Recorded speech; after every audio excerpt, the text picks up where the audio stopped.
हमें 1000 साल पहले का टाइम दिखाया जाता है, जहाँ पर्शिया के बादशाह से जिन उसकी सेकंड विश पूछ रहा होता है। बादशाह कुछ सोचने के बाद कहता है कि क्या तुम कोई ऐसा तमाशा दिखा सकते हो जिससे पूरी दुनिया हैरान रह जाए। ये सुनकर जिन कहता है कि इसमें क्या मुश्किल बात है, मैं पूरी कर दूंगा। बादशाह की ये विश करते ही पूरे पर्शिया में हलचल बन जाती है और लोग अपने आप पत्थर में बदलना शुरू हो जाते हैं। कुछ लोग काफी अजीबोगरीब क्रिएचर्स में बदल जाते हैं और कुछ को बहुत अजीब बीमारी हो जाती है जिसकी वजह से उनकी डेथ हो जाती है। फिर जिन बादशाह के पास दोबारा आता है और कहता है कि अपनी लास्ट और थर्ड विश मुझे बता दें। बादशाह अपनी सेकंड विश की वजह से अपने मुल्क पर्शिया की हालत देखकर बहुत डरा हुआ था, इसलिए वो चाहता था कि थर्ड विश वो ये मांगे कि जिसकी वजह से उसकी कंट्री यानी पर्शिया दोबारा से ठीक हो सके। वो ये विश करने ही वाला होता है कि वहाँ पर एक मैजिशियन यानी जादूगर आ जाता है और उसे विश करने से रोक देता है। वो कहता है कि अगर आपने थर्ड विश कर ली तो जमीन और हेल यानी दोज़ख के बीच का रास्ता खुल जाएगा। और वो फिर कहता है कि इसकी वजह से एक नई दुनिया बन जाएगी और हमारी दुनिया तबाह हो जाएगी। जिन जब जादूगर की ये बातें सुनता है तो वो तो गुस्से से आग बगोला हो जाता है और वो उसे चुप करवाने के लिए अपना जादू चलाने की कोशिश करता है और जादूगर उसे एक लाल पत्थर में कैद कर देता है। यहाँ पर सीन चेंज होता है और हमें प्रेजेंट टाइम दिखाया जाता है और हमें एक आदमी दिखाया जाता है जो कि एक साइड पर बहुत ही खास स्टैचू का इंतजार कर रहा था। पिछले 10 साल से वो कोशिश कर रहा था कि किसी न किसी तरह इस स्टैचू को मैं पालूं और फाइनली वो स्टैचू वहाँ पर पहुँच जाता है और उसको एक वुडन बॉक्स में क्रेन के जरिए नीचे लाया जा रहा था। लेकिन वहाँ क्रेन में कोई खराबी हो जाती है और वो बॉक्स एक आदमी के ऊपर गिर जाता है। अनलकीली वो आदमी बॉक्स के नीचे आकर मर जाता है और वो स्टैचू भी टूट जाता है। इस बात से वो आदमी काफी ज्यादा अपसेट हो जाता है और उस टूटे हुए स्टैचू के अंदर से एक रेड जेम यानी लाल पत्थर भी निकलता है जिसे एक वर्कर चुरा लेता है और फिर ये वो पत्थर आगे एक और आदमी को बेच देता है। फिर वो आदमी वो पत्थर लेकर एक आदमी के पास जाता है जो पुरानी चीजों की प्राइस लगाकर उन्हें बेचा करता था। जब वो ये पत्थर देखता है तो वो कहता है कि एक लड़की एलेक्स इसकी प्राइस बताएगी। तो फिर वो आदमी वो पत्थर उसी के पास छोड़ के वहाँ से चला जाता है। फिर हमें वही लड़की एलेक्स दिखाई जाती है जिसका नाम उस आदमी ने लिया था। वो अपने फ्रेंड के साथ एक लॉन में टेनिस खेल रही होती है। इसके बाद वो दोनों वापस आ जाते हैं और जब एलेक्स उस पत्थर को देखती है तो वो कहती है कि ये तो बहुत कीमती है। वो पत्थर उसको काफी अच्छा लगता है तो वो उसको और जानना चाह रही थी। वो उस पत्थर को चमका रही होती है कि अचानक उसमें से एक आवाज आती है, आपने मुझे याद किया। उसके बाद जब वो उसे माइक्रोस्कोप में देखती है तो उसे पत्थर में काफी अजीब चीज नजर आती है। वो पत्थर लेकर उसी दोस्त के पास जाती है जिसके साथ वो टेनिस खेल रही थी। वो कहता है कि मैं कुछ देर बाद इस पर रिसर्च करके तुम्हें बताऊंगा। उसके बाद वो फुटबॉल की ट्रेनिंग देने के लिए चली जाती है, लेकिन वहाँ वो पत्थर पर लेजर टेस्टिंग करता है जिसके बाद उसे कुछ अजीब सा नजर आता है और अचानक से वो मशीन काम करना बंद कर देती है। इसकी वजह से एक बहुत बड़ा ब्लास्ट होता है और वो दूर जाकर गिरता है। वो काफी जख्मी हो चुका था और इसी के रिजल्ट में वो पत्थर भी बुरी तरह टूट जाता है। वो दर्द से चिल्ला रहा था कि तभी एक अजीबोगरीब क्रिएचर उसके पास आता है और कहता है कि क्या तुम्हें ज्यादा दर्द हो रहा है। वो कहता है कि हाँ। तो वो क्रिएचर उससे कहता है कि तुम मुझसे कहो कि मेरा दर्द खत्म कर दो। तो आगे से वो कहता है कि मेरा दर्द खत्म हो जाए। तभी वो क्रिएचर उससे कहता है कि ठीक है, तुम्हारी ख्वाहिश पूरी हुई।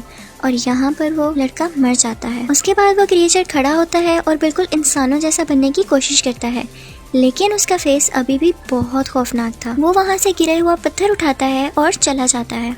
इनफैक्ट ये वही जिन था जो लाल पत्थर से अब आजाद हो चुका था। एलेक्स जब अपने फ्रेंड की लैब में जाती है तो उसकी डेथ का सुनकर वो बहुत ज्यादा रोती है। वहाँ पर डिटेक्टिव उससे पूछता है कि तुम्हारा फ्रेंड किस चीज पर काम कर रहा था। तो वो उसे बताती है कि वो एक लाल पत्थर पर काम कर रहा था। फिर हम देखते हैं कि एक सुपरमार्केट के बाहर एक भिखारी यानी बैगर कुछ पैसे मांग रहा था, लेकिन उस सुपरमार्केट का ओनर उसे वहाँ से भगा देता है। वो बैगर उसे बुरा भला कहते हुए एक स्ट्रीट में आ जाता है और वहीं पर वो जिन अपना फेस छुपाए बैठा हुआ था और सारी बातें भी सुन रहा था। वो उस बैगर के पास जाता है और बड़ा अजीब सा क्वेश्चन करता है। वो कहता है कि क्या उसकी डेथ के बदले तुम मुझे अपनी जान दे सकते हो। बैगर समझता है कि शायद ये पागल है तो वो कहता है हाँ ठीक है। जिन उससे पूछता है कि तुम कैसी डेथ चाहते हो उसकी। तो बैगर कहता है मैं चाहता हूँ कि वो तड़प कर मरे। जिन कहता है कि ठीक है, तुम्हारी ये विश पूरी हुई। कि तभी सुपरमार्केट का ओनर बड़ी अजीब तरह से चिल्लाने लगता है क्योंकि उसे बहुत अजीब फील हो रहा था और वो इसी तरह से मर जाता है। जैसे ही बैगर ये देखता है तो वो जिन से डरकर भागने लगता है। दूसरी तरफ हमें एलेक्स दिखाई जाती है जो कि अपनी बहन के घर थी। एलेक्स को लग रहा था कि उसके फ्रेंड की डेथ का रिस्पॉन्सिबल वही लाल पत्थर है, लेकिन उसकी बहन उसे कहती है कि ऐसा नहीं हो सकता। अगले दिन एलेक्स उसी जगह पर जाती है जहाँ पर वो स्टैचू स्टैचू टूटा था और उस वर्कर से मिलती है जिसने वो पत्थर चुराया था। वो सब सच बता देता है कि उसने वो पत्थर स्टैचू से लिया था। उसके बाद वो उस आदमी के पास जाती है जिसे वो स्टैचू मिलने वाला था। वो आदमी उसे एक कमरे में ले जाता है जहाँ पर बहुत सारे स्टैचूज और भी थे। वो बताता है कि ये सब बहुत पुराने और बहुत खास हैं। वो उसे वो जगह भी दिखाता है जहाँ पर उसने वो स्टैचू रखना था। और फिर लास्ट में वो एलेक्स को उस पार्टी में इनविटेशन देता है जो कुछ दिन में होने वाली थी। उसके बाद हमें वो जिन यानी विश मास्टर दिखाया जाता है जो कि एक मेडिकल कॉलेज के मुर्दा खाने में जाता है। वो एक डेड बॉडी की स्किन उतारने लगता है और इसी दौरान एक लड़का वहाँ पर आ जाता है। वो जिन का फेस देखकर और डेड बॉडी की हालत देखकर काफी ज्यादा डर जाता है। जिन अंदर ही अंदर बहुत गुस्सा हो जाता है और कहता है कि मेरे पीछे कहो कि मुझे ये सब नहीं देखना चाहिए था। और वो लड़का वैसे ही कहता है कि मुझे ये सब नहीं देखना चाहिए था। जिन कहता है कि चलो तुम्हारी विश पूरी हुई और तभी उस लड़के की आंखें गायब हो जाती हैं। वो लड़का चिल्लाने लगता है लेकिन जिन ने उसकी विश पूरी कर दी थी। अब जिन उस डेड बॉडी का फेस और उसकी स्किन लेकर पूरा का पूरा इंसान बन जाता है। फिर हमें एलेक्स दिखाई जाती है जो कि एक हिस्ट्री प्रोफेसर के पास जाती है।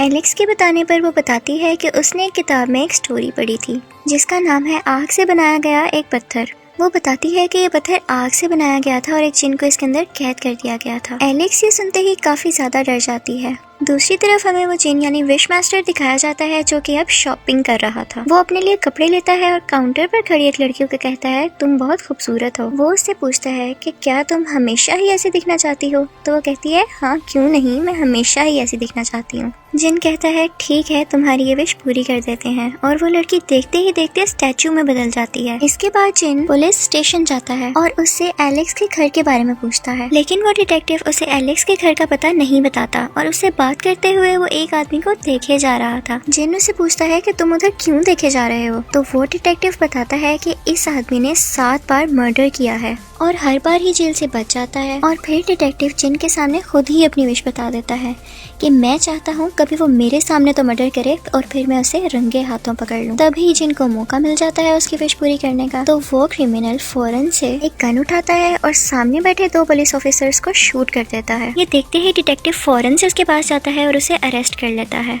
और इस बात का फायदा उठाते हुए जिन फौरन से उसकी टेबल से एलेक्स के घर का एड्रेस भी देख लेता है। डिटेक्टिव जिन को अपनी टेबल से उठाता हुआ कुछ देख लेता है तो उससे पूछता है कि हे तुम क्या कर रहे हो? लेकिन तभी जिन अपनी आंखों से कोई दोबारा इशारा करता है और वो क्रिमिनल उन लोगों को फिर से मारने लगता है। लेकिन इस बार वो उस क्रिमिनल को शूट करके मार देते हैं। दूसरी तरफ अपने घर में एलेक्स वही बुक पढ़ रही होती है जिसमें उसे पता चलता है कि ये लाल पत्थर एक पर्शियन मैजिशियन यानी जादूगर ने बनाया था ताकि वो जिन से अपने लोगों को बचा सके। लेकिन जिन ने इस पत्थर को यूज किया और वो लोगों की विशेष पूरी करके इस पत्थर को और ज्यादा स्ट्रॉन्ग बनाता है और इस पत्थर को स्ट्रॉन्ग बनाकर वो जहन्नुम यानी दोज़ख का दरवाजा खोलना चाहता है। अब जिन हमें उस आदमी के पास जाता हुआ दिखाया जाता है जिसे वर्कर ने पत्थर दिया था। लेकिन वहाँ खड़ा सिक्योरिटी गार्ड उसे रोक देता है तो जिन उसे कहता है कि कोई अपनी विश ही बता दो। तो गार्ड कहता है कि यार तुम यहाँ से चले जाओ, यही मेरी विश है। तो तभी उसकी विश पूरी करने के लिए जिन को वहाँ से जाना पड़ता है। लेकिन गार्ड उसे पीछे से आवाज देता है कि अगर तुमने अंदर जाना है तो तुम्हें मेरे ऊपर से गुजरना होगा, यानी मुझे पार कर कर जाना होगा और यही मेरी विश है। जिन उसकी इस बेवकूफी से काफी खुश हो जाता है और वो सिक्योरिटी गार्ड उसी शीशे के दरवाजे के अंदर समा जाता है। अब जिन वही डोर खोलकर अंदर चला जाता है। जिन उस आदमी से मिलता है और एलेक्स के घर का पता पूछता है लेकिन वो उसे एलेक्स के घर का पता बिल्कुल भी नहीं बताता। तो वो सामने पड़ा एक पॉट उठाता है और उस आदमी से पूछता है कि क्या तुम चाहते हो कि इसकी कीमत 100 गुना ज्यादा बढ़ जाए? वो आदमी फौरन से हाँ कह देता है और जिन उसकी एक विश पूरी कर देता है और फौरन से वो पोर्ट सोने का बन जाता है जिसे देखकर वो आदमी काफी हैरान होता है। तो जिन उससे दोबारा पूछता है कि क्या अब तुम मुझे बताओगे एलेक्स के घर का पता? लेकिन फिर भी वो आदमी उसे पता नहीं बताता। तो जिन दोबारा उसे उसकी विश पूछता है तो वो कहता है कि मुझे 50 लाख रुपए चाहिए और फिर वो उसे एलेक्स के घर का पता भी बता देता है। फिर हमें एयरपोर्ट पर उस आदमी की मॉम दिखती है जो कि एक इंश्योरेंस फॉर्म फिल कर रही होती है। इस फॉर्म में ये लिखा था कि अगर फ्लाइट के दौरान उन्हें कुछ हो गया तो उनके बेटे को 50 लाख रुपए मिल जाएंगे। जैसे ही उनका प्लेन चलता है तो एक बहुत बड़ा ब्लास्ट हो जाता है और उनकी डेथ हो जाती है और उनके बेटे यानी उस आदमी को 50 लाख रुपए मिल जाते हैं। यहाँ हैरान कर देने वाली बात ये थी कि जब भी जिन अपनी पावर्स का इस्तेमाल करता था यानी उन्हें यूज करता था तो एलेक्स को कुछ अजीब होने लगता था और उसे पता चल जाता था। अब हमें जिन दिखाया जाता है जो कि अब एलेक्स के घर पहुंच चुका था। वो चाहता था कि मैं जल्द से जल्द इसकी 3 विशेष पूरी करके जहन्नुम का दरवाजा खोल दूं। उसने अब तक जिस चीज की विश पूरी की थी उन सब की सोल्स उसने इस लाल पत्थर में कैद कर ली थी ताकि ये पत्थर स्ट्रॉन्ग हो जाए। एलेक्स को इसके बारे में सब कुछ पता चल जाता है और वो हिस्ट्री प्रोफेसर के पास जाकर सब कुछ बता देती है। वो उसे बताती है कि वो बहुत स्ट्रॉन्ग है और तुम उसका मुकाबला नहीं कर सकती। तभी एलेक्स वहाँ से जाने लगती है तो उस हिस्ट्री प्रोफेसर की जगह वो जिन होता है। एलेक्स समझ जाती है कि ये प्रोफेसर नहीं बल्कि जिन ही था। वो उससे पूछती है कि कहाँ है प्रोफेसर, तो जिन उसे बताता है कि मैंने तो सिर्फ उसकी एक विश पूरी की थी और अब वो ऊपर अपने रूम में मरी पड़ी है। जिन एलेक्स को अपना असली फेस दिखाता है और उसे डरा कर कहता है कि मुझे बताओ अपनी 3 विशेस, लेकिन एलेक्स उसकी कोई भी बात नहीं मानती।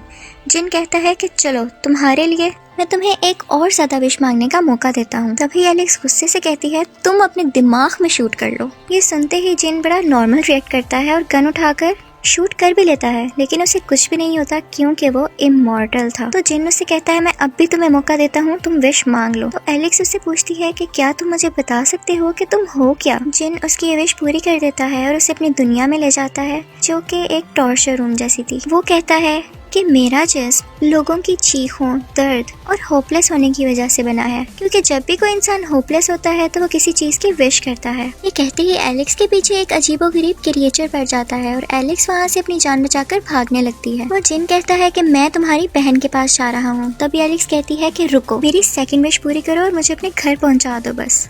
जिन उसकी विश पूरी कर देता है और वो अपने घर फाइनली आ जाती है। वो घर आते ही अपनी बहन को पुकारने लगती है। फिर उसकी नजर एक नोट पर पड़ती है जो उसने लिख रखा था। वो पढ़ते ही उसे पता चलता है कि वो उस आदमी की पार्टी में गई है जिसने उसे इनवाइट किया था। वो फौरन से खुद भी उस पार्टी में जाती है, लेकिन देखती है कि जिन तो वहाँ पहले से ही मौजूद था। वो आदमी जिन से कह रहा होता है कि मैं चाहता हूँ कि इस पार्टी को लोग हमेशा याद रखें। जिन फौरन से उसकी विश पूरी कर देता है और बहुत अजीब चीजें होने लगती हैं। हर तरफ कुछ न कुछ अजीबोगरीब होने लगता है और पार्टी में मौजूद हर कोई इंसान बुरी तरह से मरने लगता है। फिर जिन एलेक्स के पास जाता है और कहता है कि अब मुझे अपनी 3rd विश बताओ, पर एलेक्स अपनी 3rd विश नहीं बताती। जिन उसे कई तरह से डराने की कोशिश करता है, लेकिन एलेक्स बहुत समझदार होती है। अपने डिसीजन यानी फैसले पर कायम रहते हुए वो उसे कुछ नहीं कहती। फिर जिन वहाँ पर मौजूद सब स्टैचूज को जिंदा कर देता है और वो स्टैचू सबको मारने लगते हैं, लेकिन फिर भी एलेक्स अपनी विश नहीं बताती। जिन उसे एक पेंटिंग दिखाता है जिसके अंदर उसकी बहन भी थी। वो उस पेंटिंग को आग लगा देता है और कहता है कि अगर अभी भी तुमने मुझे अपनी विश ना बताई तो तुम्हारी बहन मारी जाएगी। तभी वो एक आदमी का नाम लेती है और कहती है कि काश वो शराब ना पिए, और जिन उसकी विश पूरी कर देता है। लेकिन तभी वो उस पत्थर में कैद होने लगता है, यानी वापस जाने लगता है जिससे वो बाहर आया था। इनफैक्ट एलेक्स ने काफी चालाकी से टाइम को पीछे करवा लिया था और उसने अपनी विश को पास्ट के साथ रिलेट कर दिया था, यानी जोड़ दिया था उसी दिन के साथ जब वो स्टैचू टूटा था। और एलेक्स ने उसी आदमी का नाम लिया था जिससे शराब के नशे में वो वुडन बॉक्स जिसके अंदर स्टैचू था नीचे गिरा था। एलेक्स की ये विश पूरी हो चुकी थी और अब दिखाया जाता है कि स्टैचू नहीं गिरता और ना ही टूटता है, ना ही वहाँ पर कोई एक्सीडेंट होता है और ना ही वो पत्थर टूटता है, जिसकी वजह से ये सारा का सारा प्रोसेस रिवर्स हो जाता है और यहीं पर मूवी एंड हो जाती है। Thank you for watching.